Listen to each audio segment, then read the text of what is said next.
안녕하세요. 헨리입니다. 네.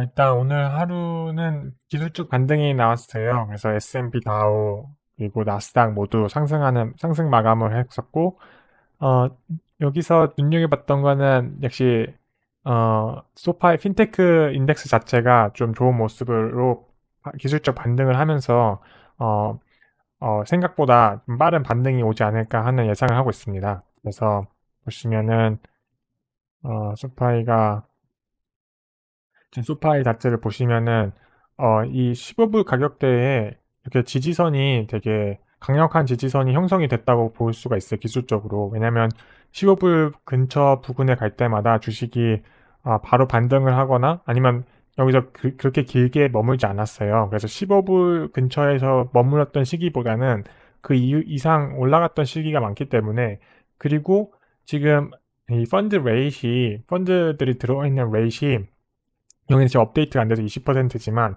지금 44% 정도가 돼요. 그래서 44%의 펀드들이 평균 가격 17불, 18불에 형성이 돼 있기 때문에, 그리고 이 펀드들이 되게 액티브한 펀드들도 있겠지만 대부분의 펀드들은 어, 이렇게 빠른 기간에 손절을 하려고 주식을 사지 않아요. 그래서 장기적으로 어떠한 특정 프라이스 타겟을 보고 투자를 하기 때문에, 지금 소파의 상황에서는 이 15불대가 어느 정도 바닥에 근접했다 이렇게 볼 수 있었다고 생각을 하고 있어요. 왜냐하면 마켓이 정말 안 좋은 상황 속에서 그 익스트림 피어였잖아요. 최근 상황이 정말 두려움에 떨었던 게 이제 오미크론 뉴스가 나오고, 그리고 테이퍼링 뉴스가 나오면서 그거 두 가지 요인 때문에 이제 과도하게 매도가 됐는데, 특히 중소형주 한해서.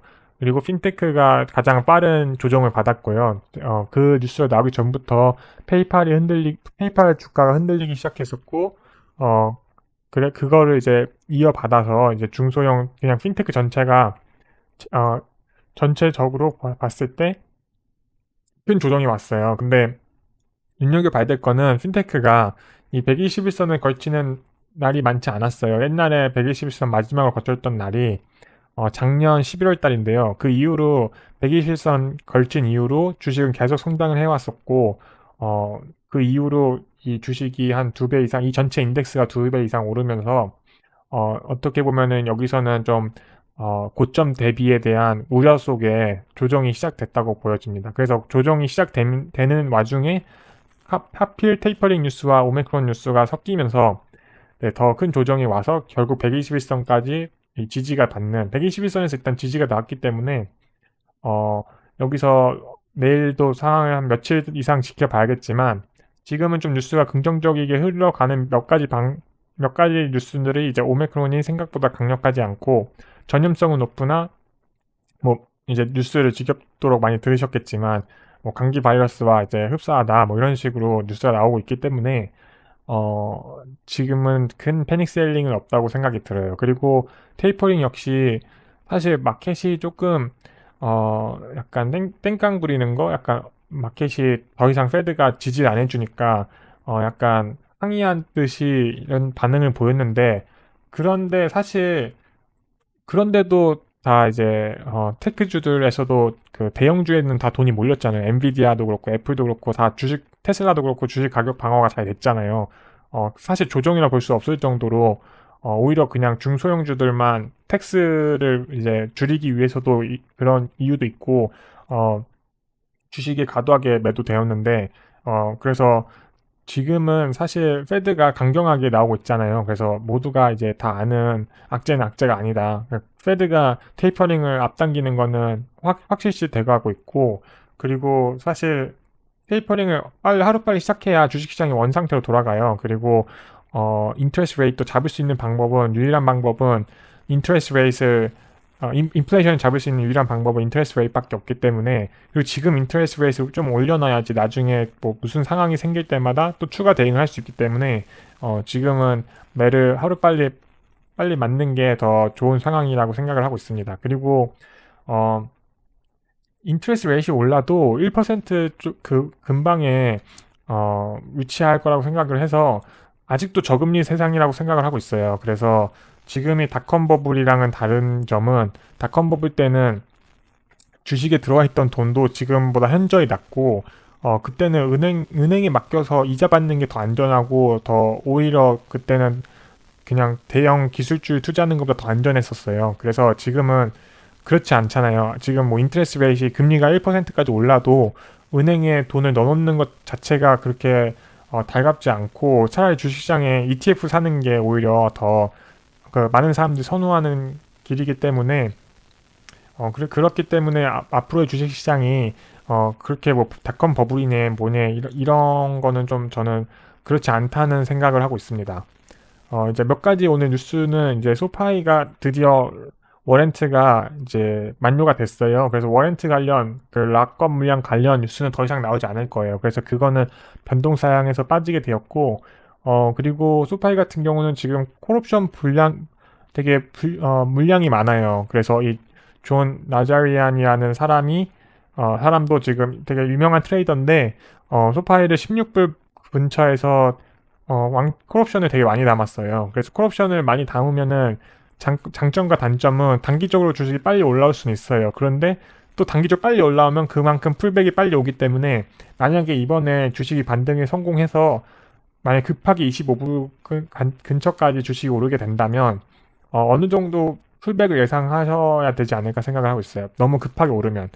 그게 급하게 오르고 풀백이 오고 다시 또 오르고 이런 게 아마 패턴이 되지 않을까 생각을 하고 있습니다. 그래서 25불 근처에가 이제 아마 대부분의 일반 투자자들은 그때 손절을 많이 할 것 같아요. 익절을 많이 할 것 같아요. 그래서 저는 풀백이 만약 주식이 빨리 오르면 조금 주식을 팔았다가 다시 사는 그런 다시 모으는 근데 뭐 큰 물량으로는 가지 않고 그냥 살짝만 줄였다 살짝만 다시 담는 그런 방향을 잡을 것 같고 지금은 반등 시그널이 나왔기 때문에 내일도 반등 시그널이 나오면 주식을 계속 좀 더 늘려갈 생각입니다. 저는 여기서 내려갈 때는 주식 크게 담진 않았어요. 그래서 이 반등 시그널이 올 때까지 좀 기다렸었고, 이제 팔란티어는 아직은 반등 시그널이 없다고 생각이 들어요. 근데 지금 프라이스 가격대가 좀 자주 살 수 있는 가격대가 아니에요. 팔란티어 이 가격대가. 지금 팔란티어 얼마 전에 알렉스 카피 팔란티어 그 CEO가 인터뷰를 했었는데 팔란티어에 대해서 이제 간략히 설명을 하더라고요. 근데 제가 앞서 예전에 팔란티어 리뷰를 했었지만 팔란티어 회사가 어떻게 보면은 되게 특이한 회사예요.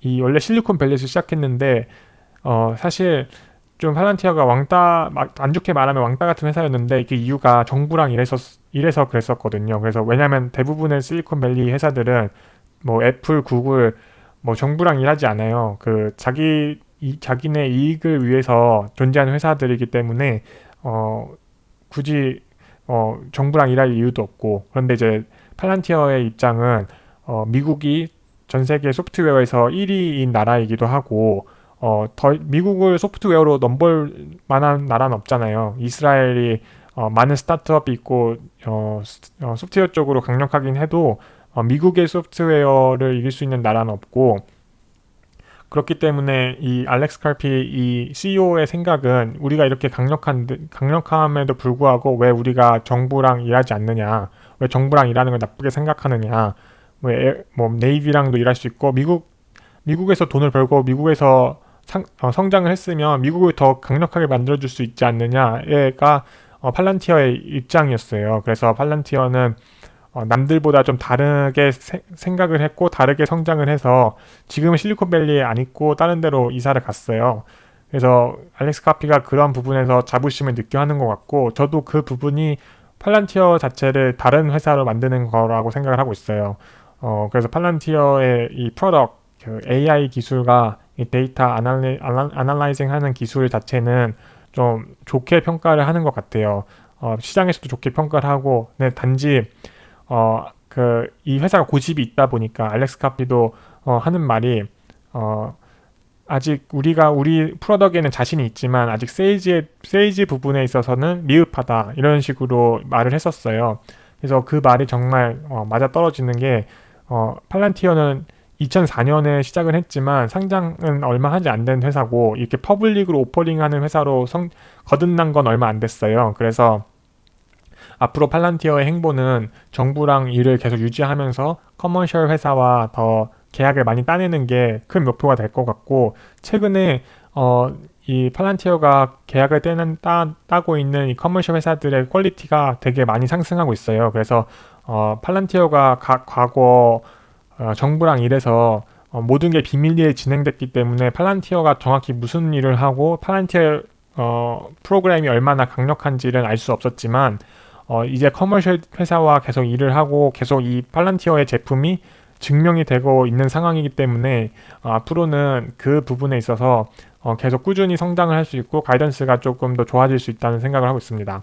근데 이제 많은 분들이 팔란티어도 그렇고 소파이도 그렇고 떨어지는 와중에 주식을 담기가 쉽지 않아요. 왜냐면은 한 가지 두려움이 이 부분에서 이 가격대에서 더 떨어지진 않을까, 계속 이 두려움 때문에 주식을 못 담는 분도 계실 텐데, 제가 정말 하고 싶은 말은 지금 중소형주, 가치주, 뭐 성장주, 이게 어떤 주식이 오를까는 예측하는 거는 무의미하다고 생각을 하고 있어요. 왜냐하면 보통 아날리스트들이 내년에는 이제 기존의 가치주로 평가됐던 주식이 좋을 거다 뭐 이런 식으로, 왜냐하면 테이퍼링 뉴스가 나왔기 때문에 당연히 성장주는 안 좋을 것이다 이렇게 평가를 하는데, 그렇게 저는 이제 바라보는 관점이 테이퍼링이 와도 이제 저금리 시대고, 그리고 사실 주식시장에서는 성장주, 가치주를 다 떠나서 제일 중요한 건 어닝이라고 생각을 하고 있어요. 그래서 어닝이 좋지 않으면 회사가 무너지는 거고, 어닝이 좋은 회사는 계속 좋게 우상향하는 거고, 그래서 팔란티어가 지금은 기술적으로 그리고 단기적으로 회사가 상장 얼마 안 된 회사들은 이런 행보를 보이지만, 앞으로 어닝이 계속 지속돼서 어닝 발표가 계속 꾸준히, 이 회사가 어닝을 계속 꾸준히 좋은 성적을 낸다, 그게 증명이 되면 우상향을 하기 시작할 거예요. 그건 소파이도 마찬가지일 테고, 그래서 소파이를 다시 얘기 드리자면은 제가 소파이에 투자하는 이유는 소파이가 내년 가이던스 상향을 했고, 그리고 앞으로 스투던 론이 이제 더 50% 이상의 스투던 론이 다시 풀리면서 내년 분기 그리고 내후년 분기에 소파이 어닝은 좀 쉽게 예상을 할 수 있는 상황이잖아요. 그리고 은행 회사들은 어닝 그 분석이 좀 더 쉬워요. 특히 아날리스트들이 제시하는 가이던스랑 흡사하게 나오기 때문에, 그리고 내년에 가이던스 이미 상향한 상황이기 때문에 여기서 추가적인 하락보다는 계속 좀 좋은 가격대로 다시 복구하는 그런 그림을 그리고 있고, 예외는 페이세이프 같은 게 예예요. 페이세이프가 17불 이 가격대에서 이 3불까지 가격이 떨어진 이유는, 페이세이프가 어닝을 발표했을 때 내년 전체 연도 가이던스를 하향했어요. 그래서 내년에 아예 성장이 없을 것이다, 이런 큰 악재를 발표했기 때문에 다 주식에서 돈이 빠져나간 거고, 근데 여기로 추가적으로 핀테크의 조정과 이제 테이퍼링 뉴스가 나오면서 이런 게 보여졌었고, 근데 페이세이프도 물론 장기적으로 봤을 때는 펀드멘탈에 문제는 없어요. 그냥 내년 한 연도가, 근데 모든 사람들이 돈을 빨리 벌고 싶잖아요. 1년 1년이 되게 주식시장에서는 시간이 곧 돈이기 때문에